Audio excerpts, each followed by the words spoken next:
Welcome to this special edition of From the South as Cubans vote on their new constitution. I'm Carla Gonzalez.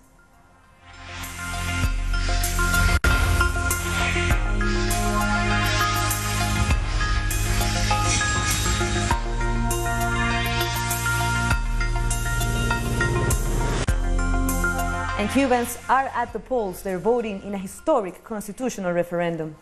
Cuba adopted its current constitution in 1976, and this is the first time since then that a major change is taking place. If approved, the new constitution will lead to hundreds of changes, like limiting presidential terms to 5-year terms with one re-election, and it would reintroduce the post of prime minister. And Cubans took to the polls since early in the morning, as many say they support the new constitution. This referendum represents continuity and political stability, where people can show that this is a democracy, this is a people's revolution, and the people will respond positively. It's an act of reaffirming the revolution to keep its legacy for everyone, to those who have given their lives for our homeland and to continue to defend its ideals. Here's what President Miguel Díaz-Canel had to say after voting. In the first place, we know we are taking part in a democratic and civil exercise. I would like to discuss 3 important elements. One, the moment we are voting. Another, what this day means for Cubans. And the other one, what this means to approve the new constitution. In the first place, we know we are living in a moment of imperialist threats. There is a clear attempt to impose a capitalist and neoliberal platform in all of Latin America, and it's being done in the worst and most perverse ways. And what we saw yesterday at the Venezuelan border is part of that plan, and this aggression is oriented to Latin American revolutions, the Bolivarian, the Sandinistas, the Cuban, but also to all Latin America. And on Twitter, Cuba's Foreign Minister Bruno Rodriguez said he voted today for the continuity of the revolution. Rodriguez says voting yes ratifies the independence and sovereignty of Cuba and reaffirms the will of the majority. Our correspondent in Havana, Luis Autier, brings us the latest. Yes, good afternoon indeed. If you look behind me, there's an elementary school called Leonor Perez. Leonor Perez was the mother of Jose Marti, the main patriot that has to do with a day like today, but in the 19th century, February the 24th of 1895. That day was the started of the liberation war here in Cuba, and Jose Marti was the main character that day. Also, this school is serving as a polling station here in this territory. We are in Rela. Rela was one of the most affected territories by the tornado that passed the last January the 27th, and now, as you can see, it's all painted, it's all new, brand new. It was heavily affected with no roof, no fences, and now it's working as a polling station. That's the spirit of all the territory that this municipality holds regular. If you go to through the streets, you will see the neighborhood pumping up their houses with the materials that the government have gave them. As the president said today earlier, nobody is gonna be left behind, and this is a spirit. This is how it has to be. By 12 in the noon today, reports say that this territory was almost 70% of the voters came by the polling station, so it's really fast. It's a really good response from the citizenship. Right now, this is pretty much what we have. We'll be back to other places of the city, and we'll be back with more information. Now I'm back to you there in Quito. Thank you, Luis. That was our correspondent, Luis Autier, from Havana. And earlier we spoke with author and journalist Arnold August from Montreal, Canada, for some insight into Cuba's constitutional reform. Now, can you tell us a bit more about the massive participation within the consultation process over the last several months? I think that the consultation process is one of the main features of the entire political process that's been going on for a couple of years. In fact, in last July, the National Assembly, or Cuba's parliament, after much debate amongst the elected deputies, worked out a draft of the Constitution in July. And it was decided that the draft Constitution be presented to the people all across the country, in workplaces, in neighborhoods, in educational centers everywhere for a 3-month period. That is, that took place from mid-August till mid-November, so that people could have their input with regards to the Constitution. And this, I was actually in Cuba at the time when this consultation was taking place. And in a nutshell, I would say that despite the stereotypes regarding Cuba, that's a closed society, there's no discussion, people are afraid to talk, it's actually the opposite. I have never seen such lively debate and discussion amongst the Cuban people, at the base, amongst journalists, intellectuals, on television, etc., regarding key points on the Constitution. Let us be clear, when the Constitution was presented and adopted in July of last summer, many people, right from the start, were not in agreement with all of the points of the Constitution. And thus, this provoked a very lively debate amongst the people with regards to certain articles in that Constitution. That consultation took place from mid-August till mid-November. And then in the last few months, the National Assembly had the responsibility of collecting the literally hundreds and thousands of opinions of individual citizens in order to work out a new draft Constitution, which was just adopted very recently, and it is being presented to the people on a referendum to take place today throughout Cuba. And these reforms that were discussed by the National Assembly have been debated for months in communities and workshops. In this report, we'll learn more about the process that Cubans started last August. In this research center for livestock improvement, the island's constitutional reform is being debated. This is very important because we're making out the path we must go take. And in this particular case, we're looking forward to contributing to our country's development. Scientists leave the laboratories for a few minutes to join the debate with their colleagues. Several topics are being discussed. One of them is same-sex marriage. God created man and woman so they can procreate, and I think that was no mistake. That's why I think that it would be a big mistake to approve same-sex marriage. We won't be able to go back. For others, same-sex marriage follows the humanist goal of the Cuban Revolution. I don't think that we should do what the rest of the world does. This is about a constitution, and we are going to be able to hear what every citizen has to say, as each citizen will have the opportunity to vote for the constitution. We are defending a human right. It's not only from a historic or religious point of view, about giving citizens the opportunity to understand other citizens. Participants of the referendum's first round agree that the debate is a democratic expression of their country. For us, being part of the constitutional reform debate alone is already important. The other important thing is to apply what our constitution says. The first constitutional reform debate was done last August on Fidel Castro's 92nd birthday. For many, the Magna Carta that includes their political thinking is also a homage to the leader of the Cuban Revolution. In other news, Colombian President Iván Duque has visited the border city of Cúcuta, where trucks carrying so-called humanitarian aid tried to make their way into Venezuela on Saturday. He blamed the Venezuelan government for allegedly burning 2 of those trucks. What you just saw here is a symbol of barbarism. They burned a truck full of medicine and food that was passing peacefully to Venezuelan territory for Venezuelans who are starving and are in desperate need of medicine. This is an international crime, and the international community has to isolate the dictatorship. But video evidence has shown that it was violent protesters on the Colombian side of the border who set the trucks on fire by using Molotov cocktails. Previously, opposition figure and self-proclaimed interim President Juan Guaidó condemned the Bolivarian National Guard for the fire. They said it was caused by a tear gas grenade fired from the Venezuelan border. However, their version of the story has been proven to be false. Our correspondent Madeleine Garcia is at the border between Colombia and Venezuela, and she brings us more.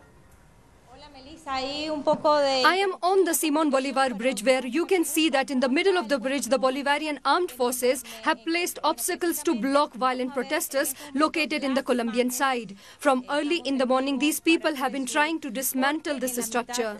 Now they are throwing rocks and it looks like they are armed, as we have heard some shots going off. There are also people on top of a container that was meant to serve as an obstacle. Now the armed forces are trying to clean the way, but people on the other side of the bridge say they will remain there.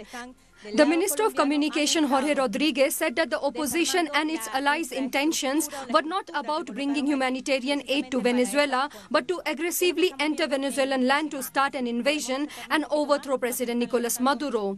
Venezuelan armed forces will be deployed along border for next few days to defend the sovereignty of the country. The President of the Constituent Assembly, Diosdado Cabello, who visited the area, said that the enemies are not going to act with regular troops, but with irregular actors, paramilitary. That was a report from our correspondent at the border, Madeleine Garcia. And Venezuela's Minister of Communication has said that the humanitarian aid was a pretext for war in Venezuela. At a press conference, Jorge Rodriguez spoke about the burned trucks. He said they were empty, as the intention was always to incite violence. Juan Guaidó is very dangerous. There was no intention of bringing in humanitarian aid. They tried to incite a military armed aggression against a country that has done nothing but defend its territory. We're going to investigate to present our evidence of the truth. There was nothing inside those trucks. Why? Because they were meant to be burned. Earlier, we spoke with journalist Max Blumenthal about what he expects to come out of a meeting that will take place on Monday between the U.S. Vice President, the Venezuelan opposition, and the so-called Lima Group.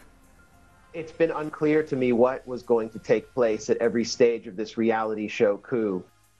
First of all, phase one failed, where the U.S. thought that the Venezuelan military would flip and all suddenly defect to this previously unknown figure, Juan Guaidó. Phase two has clearly failed. The aid trucks failed to get in, and it was revealed as a symbolic stunt aimed at discrediting Nicolas Maduro and his government in international eyes and escalating the war on Venezuela. So in phase three, I think we're going to see them look for new sanctions. It's unclear to me if a military intervention will take place that'd be deeply unpopular among the American public and within even among the Democrats in Congress. Watching Trump's speech in Miami, it was pretty clear to me that for Donald Trump, he would like to intensify sanctions, have people in the streets of Venezuela calling for more food, seeing images of hungry people in U.S. media, so he can point to socialism in Venezuela as a means of discrediting opponents like Bernie Sanders, who is a self-described socialist. We have more stories coming up. We'll be back.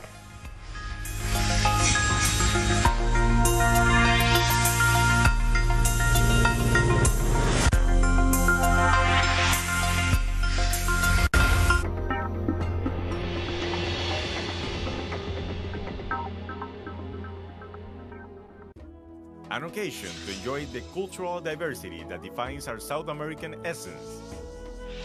Come along to find out the story behind these personalities, traditions, and artistic expressions that unite us as a whole. Real Lives, Friday, only on Telesur.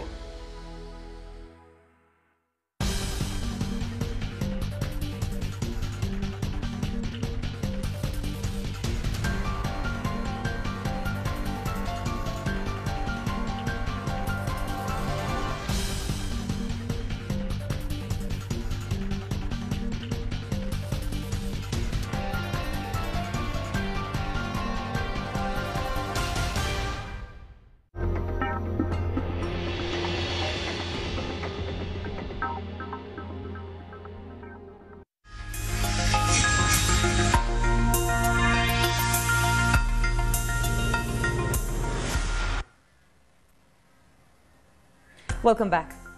CARICOM leaders are expected to focus on intra-regional integration at the 30th intersessional meeting on Monday. Strengthening regional air and maritime transport and the CARICOM single market are all on the agenda. Member states will also aim to advance bilateral agreements. The two-day session will take place in St. Kitts under the chairmanship of Prime Minister Timothy Harris. And Jamaica is commemorating its national hero, Sir Alexander Bustamante, on the 135th anniversary of his birth. He was the first Prime Minister of a Jamaica free from British colonialism and founder of the Jamaica Labour Party. Bustamante was instrumental in the 1938 Labour Rebellion. He's also remembered for the role he played in pulling Jamaica out of the short-lived political union of islands called the West Indies Federation. Why I'm chief against federation too. It is custom union, which, if it materializes, will destroy the economy of Jamaica. Now we go to Africa, as voters in Senegal went to the polls today to elect a new president. President Macky Sall cast his vote at a polling station in Fatick as he seeks to win the first round ballot. His two biggest rivals, former Dakar Mayor Khalifa Sall and Karim Wade, the son of the previous president, were disqualified due to corruption convictions. I voted for Macky Sall. I like Macky Sall. He has a noble heart. Also, above all, he cares for poor people. He's nice, exceptional, and a man of heart, really. In Somalia, aid agencies say about 1 million people are being affected by worsening drought conditions. Climate change has been blamed for the harsh weather patterns in the nation, which has suffered from droughts to floods to devastating cyclones in recent years. Malnutrition has also impacted children in displaced camps in the affected regions. There are more than 4 million people in need of humanitarian support in Somalia. Food insecurity has affected not just the displaced persons, but also the host communities. Women and children remain the most affected in the affected regions. The condition will likely remain the same until a strategy is implemented that ensures vulnerable families can overcome climatic shocks. The Nigerian community living in Greece has demanded answers from the police over the death of Ebuka Mama Subek, who died in their custody. Subek was from Nigeria and part of the migrant community who rejected police brutality. Ebuka Mama Subek reportedly died on the night of the 8th of February, when he was arrested and detained in a police cell. But his death came to light weeks later. He was a father of a 5-year-old and a 6-month-old baby. He said goodbye to his wife, left home, and never returned. He was arrested near this police station and taken to a cell. His wife came to the station to ask about him, only to be told that they didn't know where he was. The next day, the police announced he was dead. The police issued a statement saying there was nothing wrong or violent involved in his death. According to their account, Subek lost consciousness in a waiting room, and an ambulance was called. However, the Nigerian community is not convinced. Supported by hundreds of social activists, they demand to see the medical report. We want to see the results immediately, so we know the real cause of the death. The police station in Omonoya is notorious for its ill treatment of detainees, especially immigrants. We demand justice for his death, and we pray we don't want any more of such victims, police victims. Police is supposed to protect the indigenous. Immigrant members of the African community continue to report their suffering at the hands of the police. Sofia Ogogo says she was attacked when she was on her way to the church with her 2 daughters. Policewoman leave my daughter and he attacked me, start beating me with a baby in my back. Please, they should not beat. They are not there to beat any foreigner or to beat anybody. They are there to guide us. They are there to protect us, not to beat us. Please, because this one is gone. We don't want another person to die from our place or from anywhere. The African community say they will not stop in their quest for justice and warn of protests. Hundreds continue to march in Algeria against the president's bid for a 5th term. Protesters took to the streets of the capital, Algiers, chanting Algeria, freedom, democracy.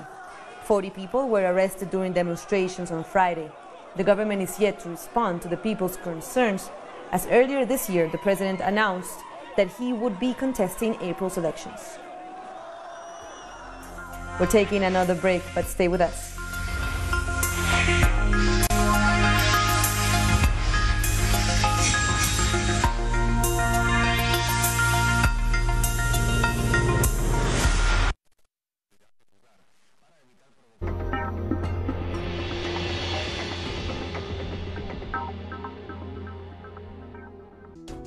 The life is full of moments.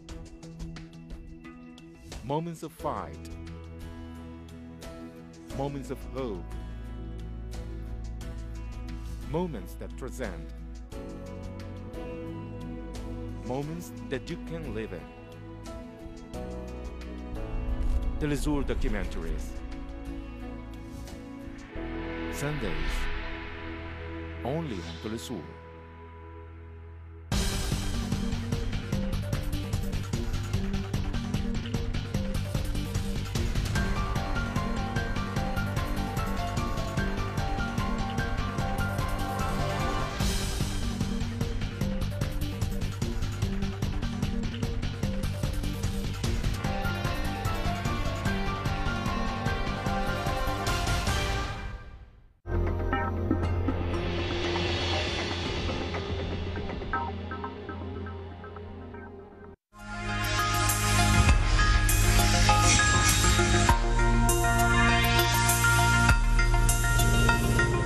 Welcome back. Let's continue with our stories.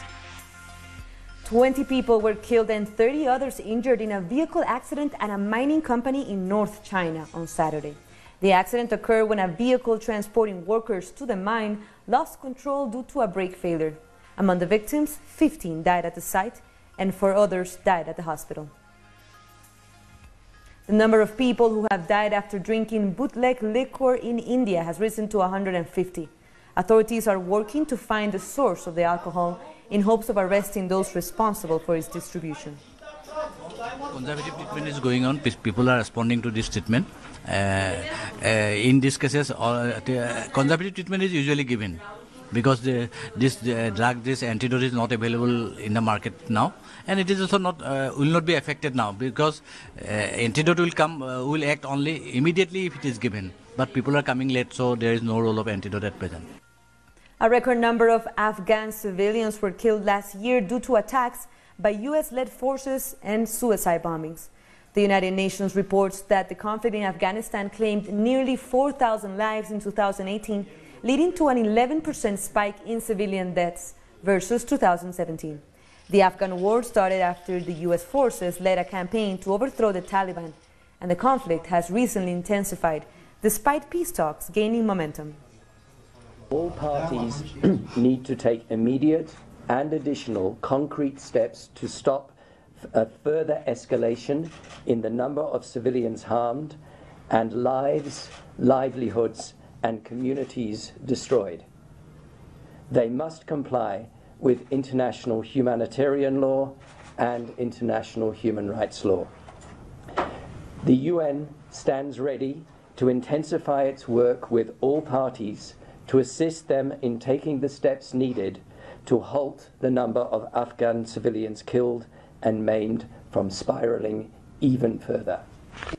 And remember to tune in to Telesur later on Sunday for the 3rd episode of our new documentary series After War, which shows the impact of US military intervention in at least 12 countries across the world.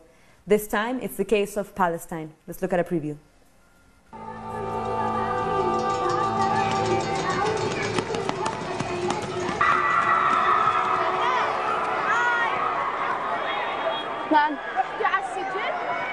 نوعا ما يعني ل3 ساعات بس.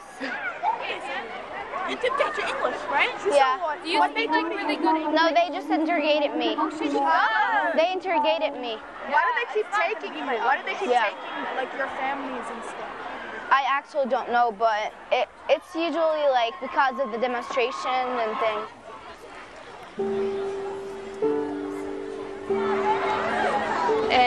I don't know if you already know what do you like to be when you are old. When I was your age, I wanted to be an archaeologist. You, what do you want to be? Have you already thought? Businesswoman. Businesswoman. Wow. Okay. Teacher for English. Teacher wow. for English. Lara, what do you want to be? Doctor. Doctor. Okay. Jenna? I want to be 5 things. 5 things? First thing, I'm going to study political science to know more about the governments around the world. Second thing, I'm going to be a journalist, of course. Third thing, I'm going to be an artist to send this message in a better way to the children. Fourth thing, I'm going to be a fashion designer to design more of the Palestinian traditional dresses and make it the fashion of those years. And last thing, I'm going to be a football player in Barcelona to rise my country name higher.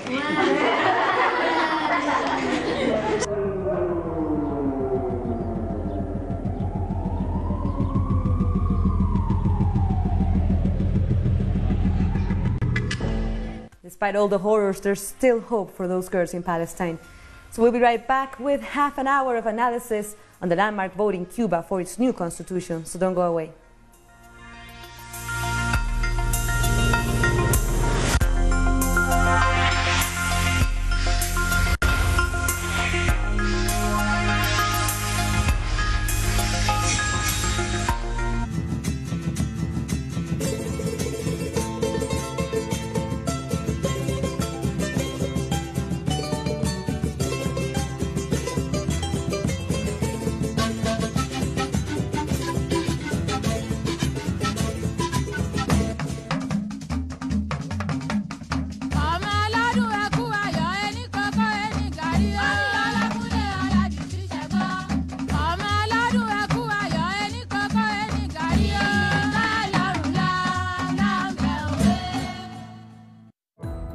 Our actions have an impact on the environment. It's our responsibility to change for the sake of our planet. Let's be part of this transition. Watch, preserve, and protect your Green Zone. Wednesdays, only on Telesur. 为了保持身体健康，我冥想。Para mantenerme saludable, yo corro. To keep myself healthy, I study. Για να διατηρηθώ υγιής, τρέφομαι σωστά.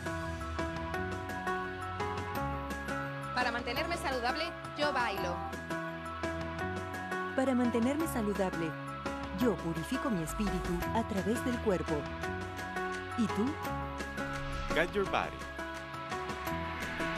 Tuesdays, only on Telesur.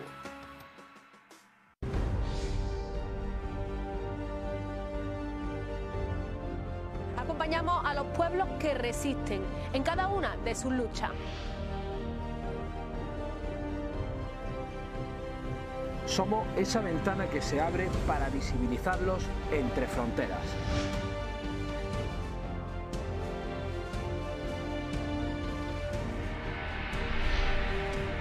Thursdays, only on Telesur. The ruling world order has always subjugated the masses. But who are the actors behind every move? What are their real interests? We analyze every move on Critical Move. Weekdays, only on Telesur.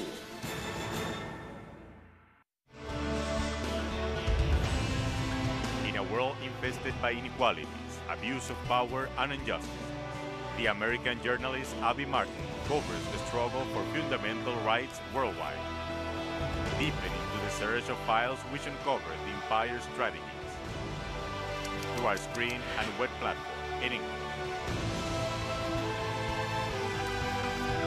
The Empire Files with Abby Martin. Tuesday, only on Telesur.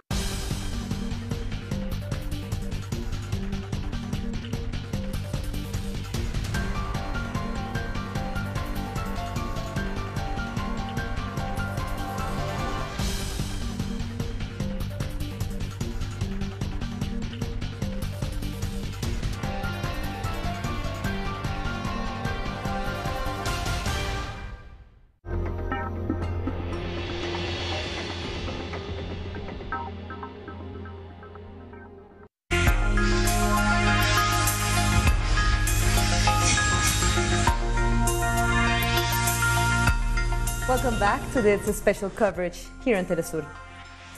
So today, Cubans vote in a referendum to either ratify or reject their new constitution. And across the island, the polls are now closing. We're expecting the first results at around 8 p.m. local time. That's about in an hour or so. With me in the studios, my colleague Camila Escalante. Over the next 30 minutes, we'll be taking a deeper look at the significance of this vote and the most important challenges or changes included in the new constitution. And we'll also have author and journalist Arnold August with us joining us from Montreal, Canada, to walk us through the different topics. So let's begin with a look back at how Cubans presented their proposals for this new constitution. In July last year, the National Assembly of People's Power, Cuba's parliament, approved the new draft constitution and presented it to people across the country for review and comments. President Miguel Díaz-Canel, who had just taken office, encouraged people to participate. This reform of our constitution has to be updated in order to strengthen the institutional framework and with it the economic and social models of our country. This is a blessed opportunity that compels us to rethink ourselves as a nation and to delve into our essence with everyone's participation. Cubans were given 3 months to go through the draft and make suggestions. In December, the National Assembly made a report on the results of the public consultation. Over 700 changes, including additions and deletions of articles, phrases and words, were adopted. The National Assembly made some important adjustments to the preamble of the Constitution, but left its essence intact. It says, Cuba will never return to capitalism as a regime based on the exploitation of man by man. Only in socialism and communism do human beings attain their full dignity. Among the most debated and significant changes proposed by the people were those related to marriage, private property, the presidency, the post of prime minister, and provincial government. On marriage, there are changes on homosexuality and same-sex relationships. The 1976 Constitution defined marriage as between a man and a woman. The original draft sent out for consultation last year redefined it as a union between two people, clearly opening the way to same-sex marriages. After some pushback from the sections of the public, the final version replaces this with a vaguer reference to spouses. For the first time, the new draft formally recognizes the existence of private property. It distinguishes different forms for Cubans and foreigners and proposes a balance between private ownership and state property.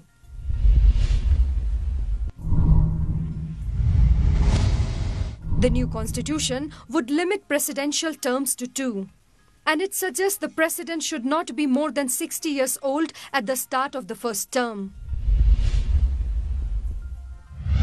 The draft reintroduces the post of Prime Minister as the head of the government with a council of ministers. Regional government is also reshaped. More responsibilities would go to 15 provincial governors, who would replace the current presidents of the provincial assemblies.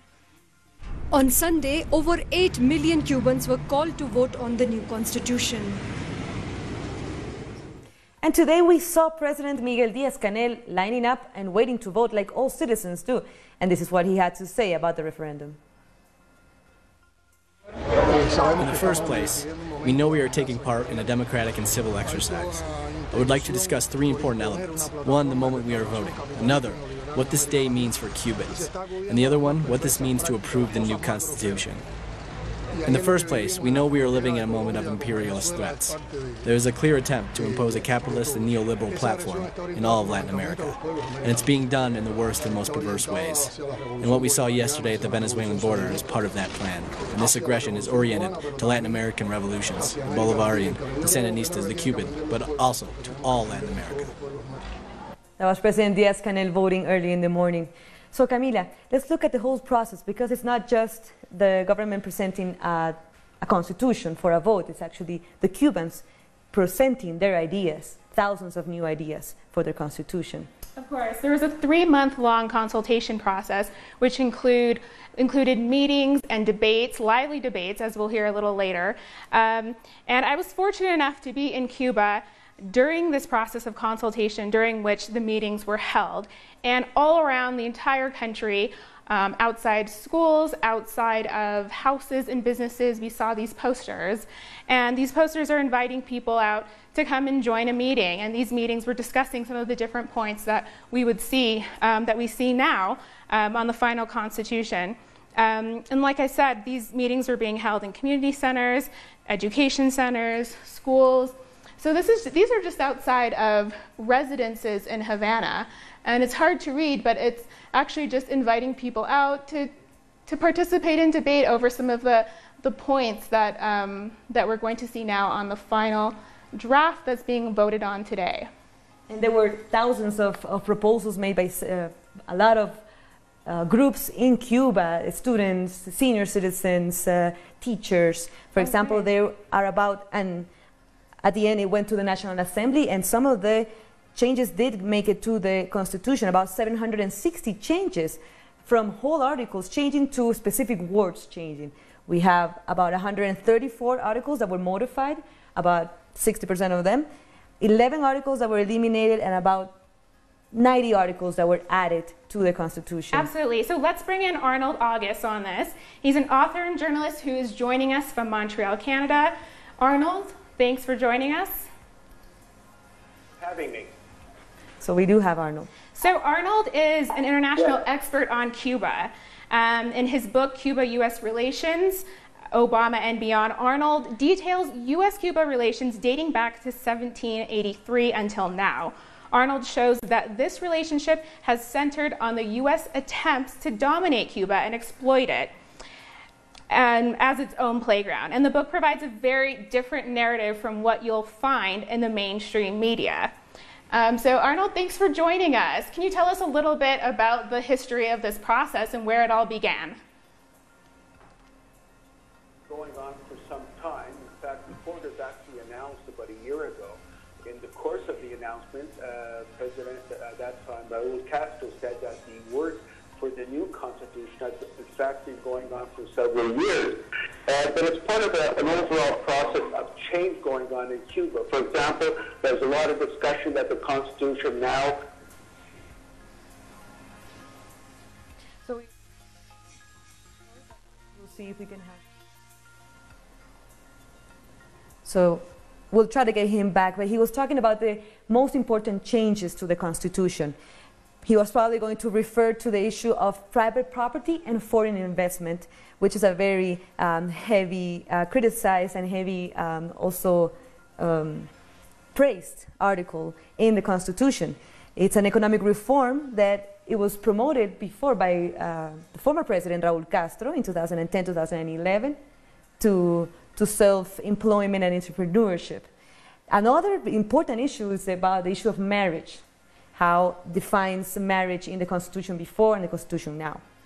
Absolutely. And we can actually talk about some of the international media headlines that kind of came out during this process. Of course, like the US media specifically, but internationally, we saw a lot of coverage of this process, talking about why it is that Cuba decided to suddenly update their constitution. And it's really funny because a lot of these headlines were saying that that Cuba is updating its Cold War era constitution. Let's see the headline if we can see it in the top.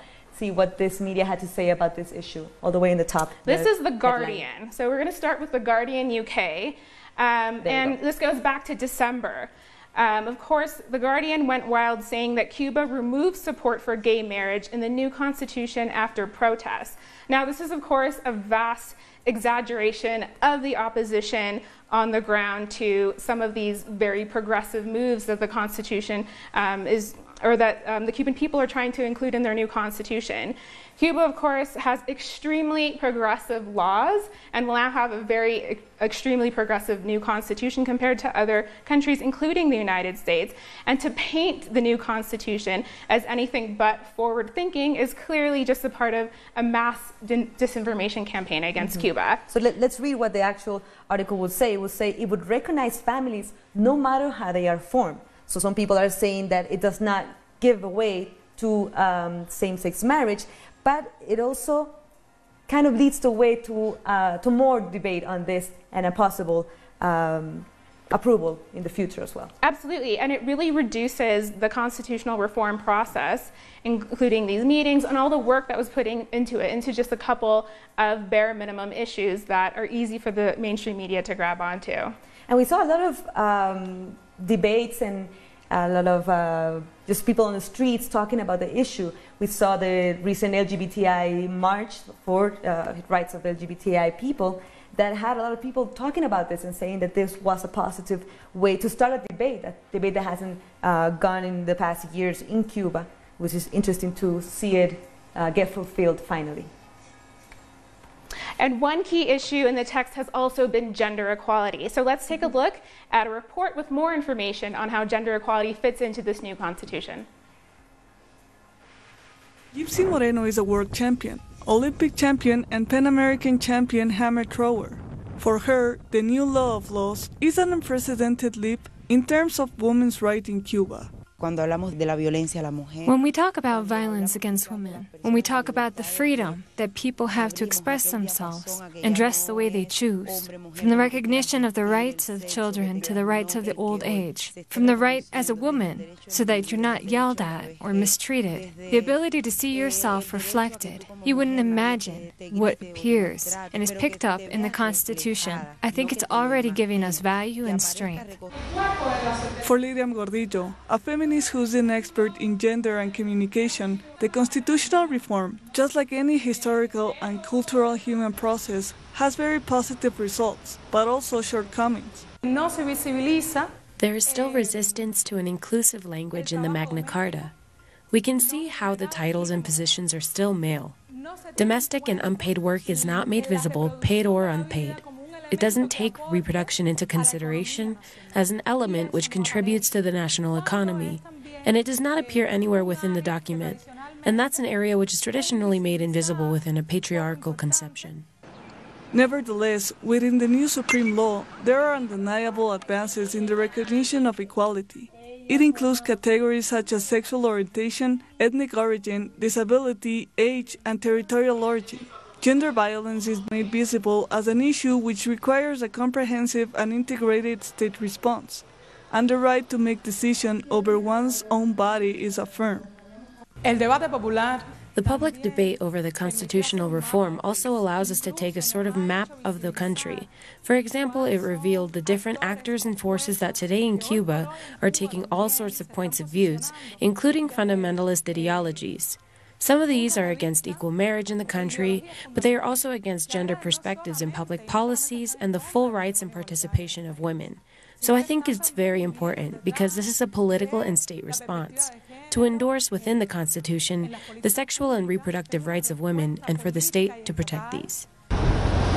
The consensus is that the new Magna Carta goes far beyond the 1976 Constitution in terms of gender.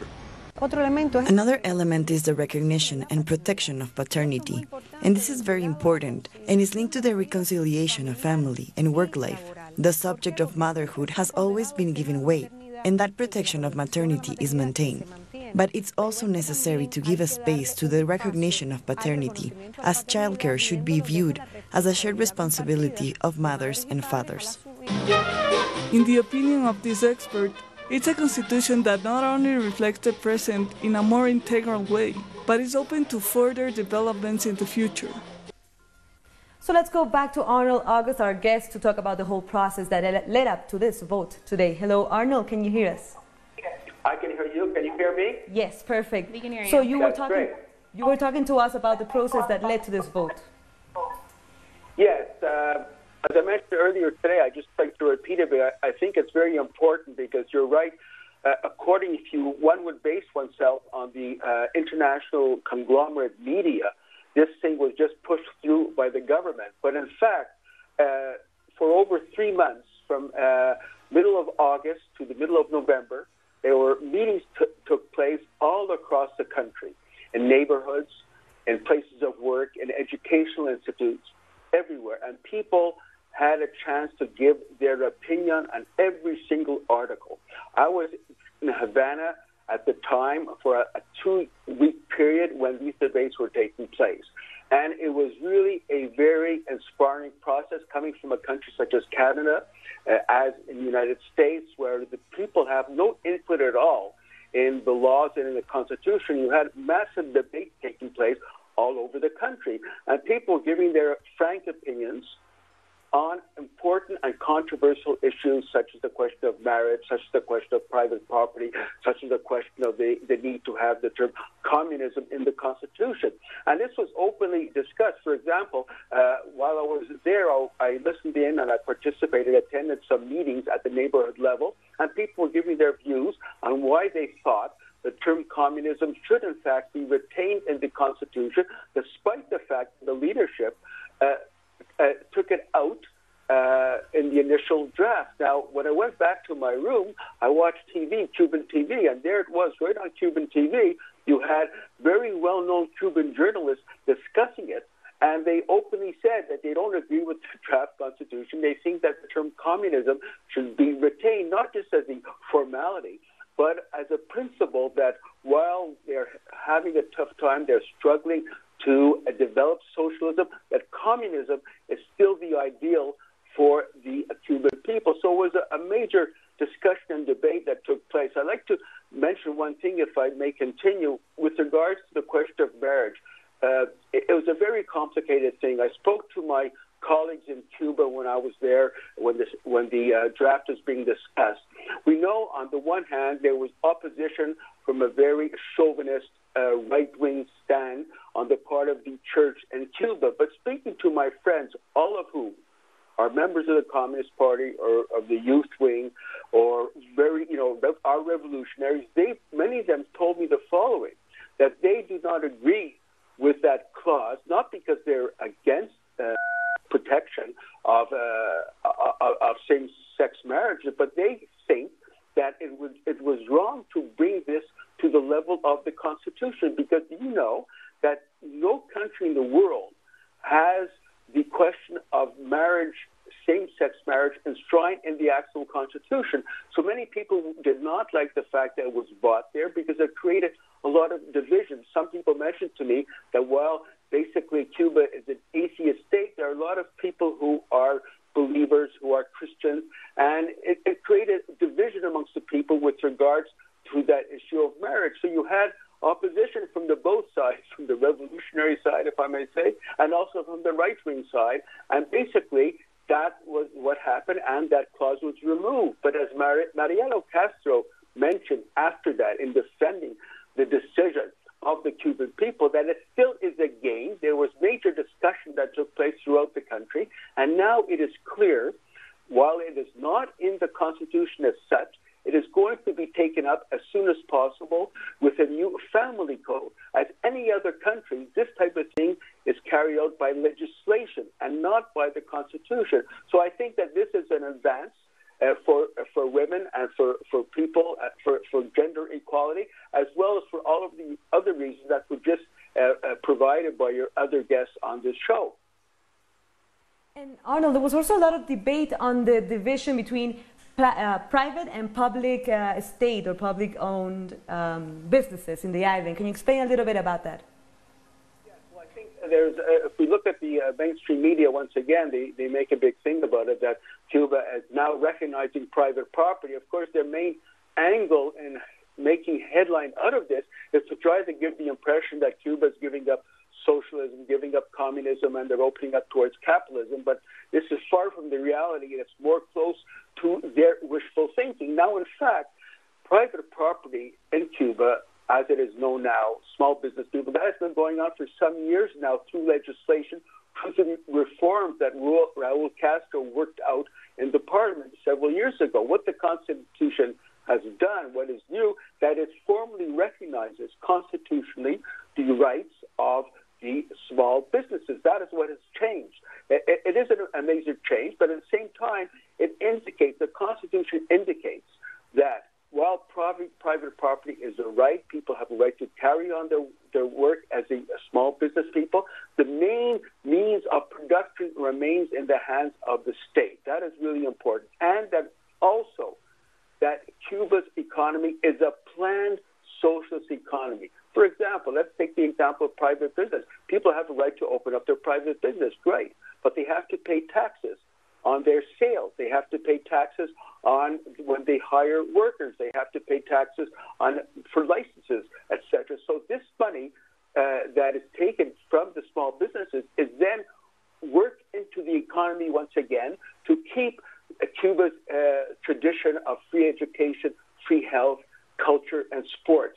So it's a planned socialist economy, while at the same time recognizing that the state cannot do everything. The state cannot be a local barber shop or a local restaurant. That is up to private people to carry it on. At the same time, it's part of an overall context of Cuba's ongoing struggle, albeit very difficult, to maintain and construct socialism.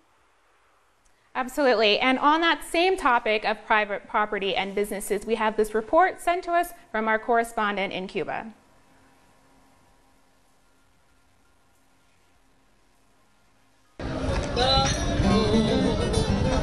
The La Moneda Cubana restaurant in the very center of Old Havana welcomes tourists from all over the world to enjoy authentic traditional Cuban food. The Constitution, which has been up for debate, explicitly recognizes the existence of private property, of which businesses like this are an example.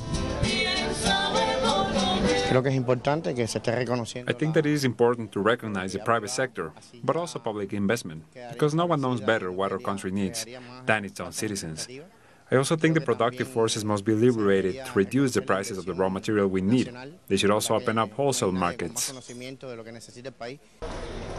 Private businesses, like the Moneda restaurant, promote social projects like this one, where adolescents and young people who haven't been able to work or study attend workshops on cooking, brewing, and culture.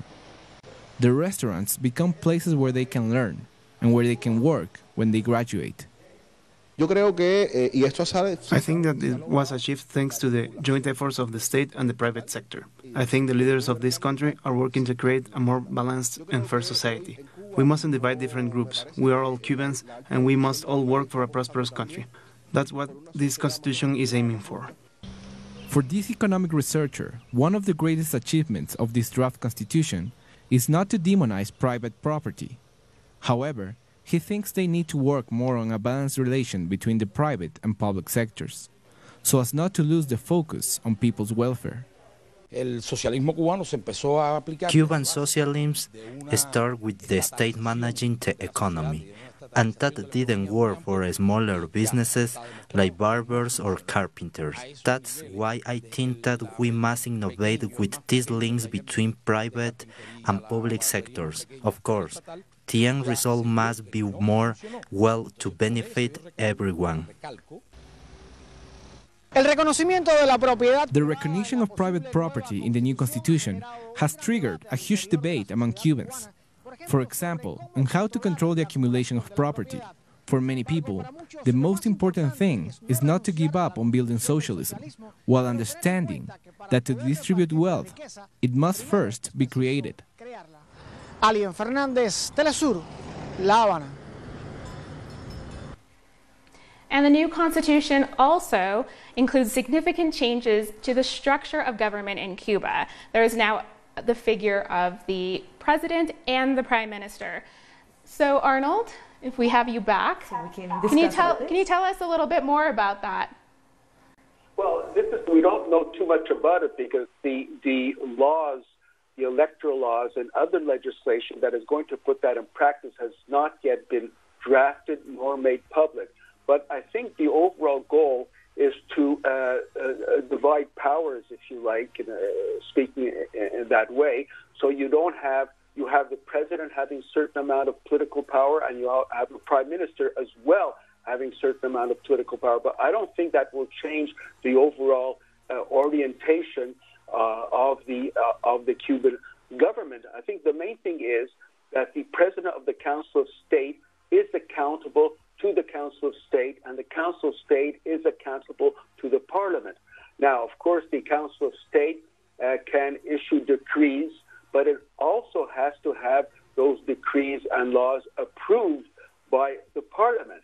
As far as the Prime Minister is concerned, I think the goal is to have something like a cabinet, as we see in other countries, not similar, but as a euphemism, for example, in Canada or Britain, where you have a Prime Minister in charge of the ministries. You actually have that now. You have the Council of State. You also have the Council of Ministers, which was basically Cuba's cabinet. But now what has changed is that the Cuban Prime Minister will be head of the Council of Ministers, while the Cuban President will be head of the Council of State. So, in a sense, you have two powers working side by side simultaneously to develop Cuba's political power. Any differences on the local level of government? Yeah, I think that there was a lot of discussion with regards to the role of the provincial legislature, the provincial assemblies. At the initial stage, it was seen by many people in the first draft that the role of the provincial assemblies was not given the priority or the importance as it should have been in the draft constitution. And this provoked a lot of discussion, and in fact, a change was brought about in order to retain the importance of the provincial assemblies. And even though the name of the president of the provincial assembly has been changed to the governor, but the basic orientation has been brought back, so the provincial assembly maintains this important role. In Cuba, one has to realize, I think one has to appreciate the fact that while it's very centralized, we have the Council of State, etc., it is also a very decentralized system. It is a system in which, for example, the municipal assemblies are very important, whereby the delegates are directly elected by the neighborhoods, and they form the municipal assemblies. And the provincial assemblies are also voted along the same line. So Cuba retains its very decentralized system as best as it can. And I think that the power that is being retained by the provincial assembly is important. I mean, Cuba is a large country. There are many provinces, and it's important that the provinces have the capacity to work things out for their own territory. Thank you very much, Arnold. We have, for now, we're going to talk to James Early that we have on the phone. Let's see if we can have him. He's an expert on U.S.-Cuba relations. He was also the Director of Cultural Heritage Policy at the Smithsonian. Hello, James, can you hear us?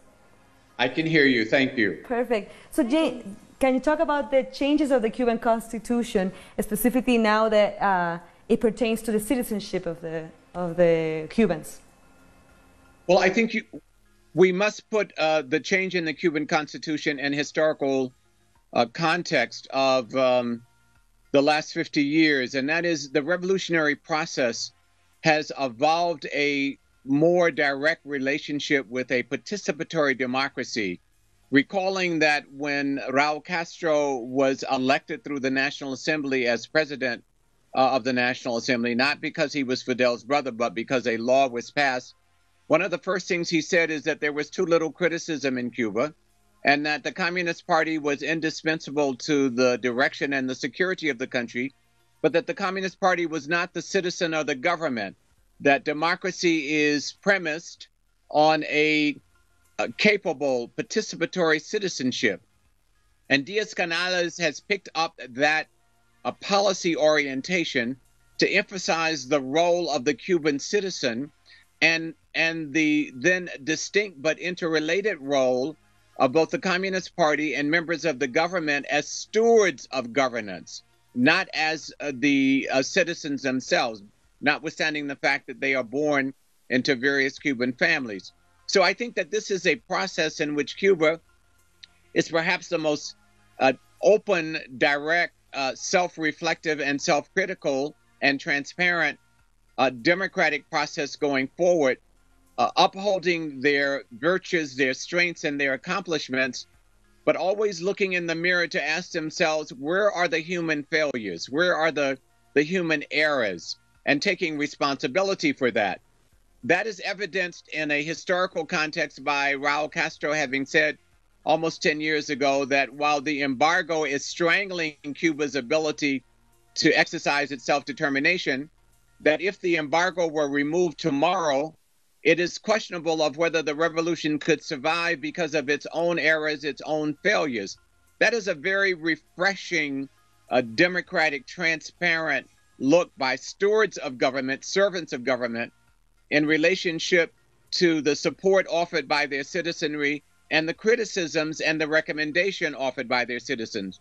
So that this process that we're seeing taking place in 2019 is a historical accumulation of an evolving relationship between a more proactive, protagonismo, as they would say among the Cubans, citizenry, not waiting to see what their representatives would do, but pushing and observing and giving credit and criticism and recommendations to their servants of government for whom they have voted.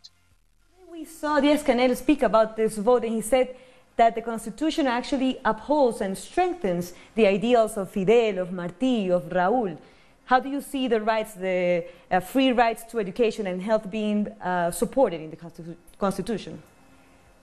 Well, while I think it is true that the ideals and the principles and the self-determination visions and the autonomy and sovereignty expressed by Martí, by Fidel, by Raúl, and other patriots in the history of Cuba, we must recognize that the distinction at this period is an emphasis on the role of the ordinary citizen, how she or he looks at their patriotism and selects their representatives and holds those representatives accountable.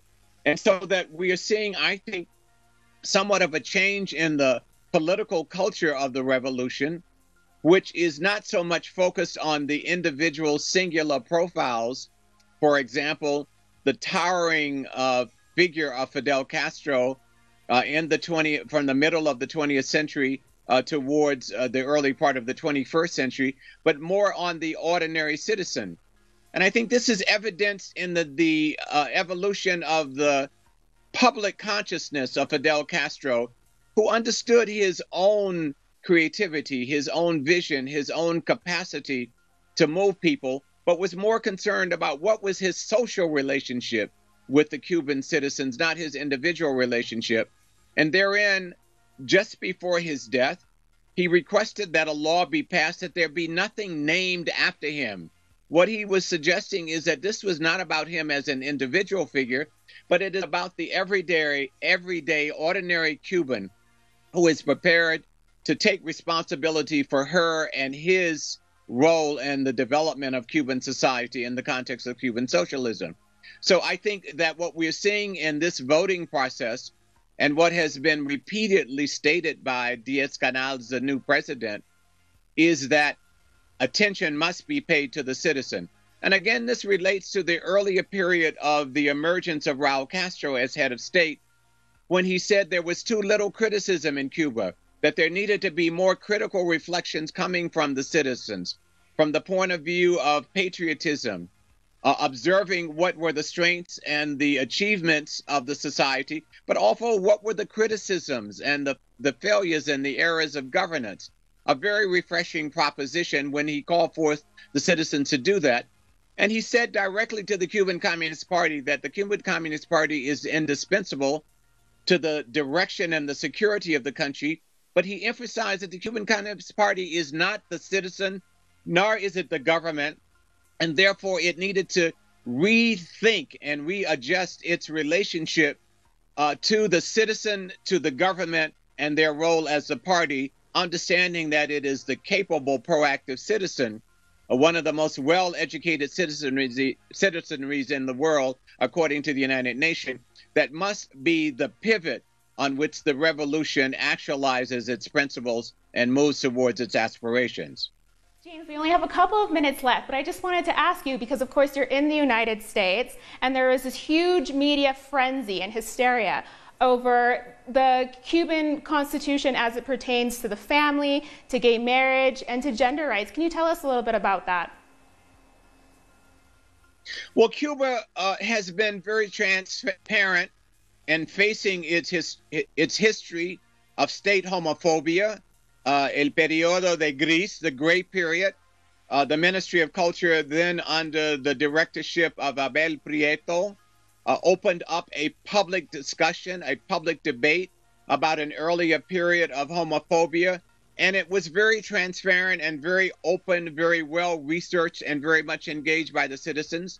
And of course, Mariela Castro has opened up has helped with transgendered people and gay and lesbian people, and collaborating with them to open up a new period of democracy that is an active citizenry in the context of Cuban socialism. And so that these are some of the elements that the Cuban Revolution continues to reflect critically upon, and to look at its accumulated wisdom and to figure out where it has been an error, notwithstanding the limitations of the embargo, and to take open responsibility and more honest engagement with the citizenry, so that this new constitution is an accumulation of that process, moving into a new stage where the relationship between an active citizenry and their stewards of government, selected by them through an open voting process, is more directed towards the engagement of the citizen. And this is exemplified in the new economic enterprises, the Cuenta Propuesta, and other kinds of measures in which the citizen is stepping forward and saying what she or he wants, not just what is put forth by representatives of government. Thank you very much, James, for your very thoughtful insight. Thank you. That was James Early, a U.S.-Cuba expert on this matter as well. And with that, we come to the end of this special program as Cubans are voting in this referendum on their new constitution. And we'll keep you updated as soon as we receive results on today's vote. But meanwhile, you can find more information on our website at telesurenglish.net. We're on social media. Follow us on Facebook, Twitter, and Instagram. As always, continue watching Telesur. Until next time.